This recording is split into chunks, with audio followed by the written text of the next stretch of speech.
Hello, and welcome to the first Pindaloo tutorial, in which we'll teach you how to begin playing with your tube. It might be a bit confusing in the beginning, but remember, it's really just a matter of practice and patience. Let's start. The very first step is holding the tube correctly.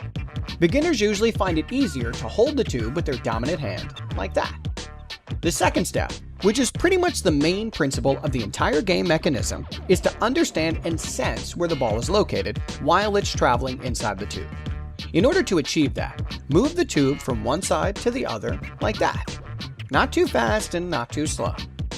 Try bringing the ball high enough so you can see its top on each side of the tube. After you manage to get the hang of it and control the ball's location inside the tube, your next step would be to try and throw the ball out in a straight line, without trying to get it back into the tube, like that. Simply move the tube from the side of your dominant hand toward the other side, but a bit stronger than in the previous step. Let the ball fly out of the tube without worrying about catching it. You may catch it with your second hand or let it fall to the ground. Both are okay. Try to throw the ball high and low above the tube alternately. When you feel comfortable throwing the ball up in a straight line, you are probably ready for the real deal, making a whole loop. Hold the tube in a slight angle. It would be a bit easier that way.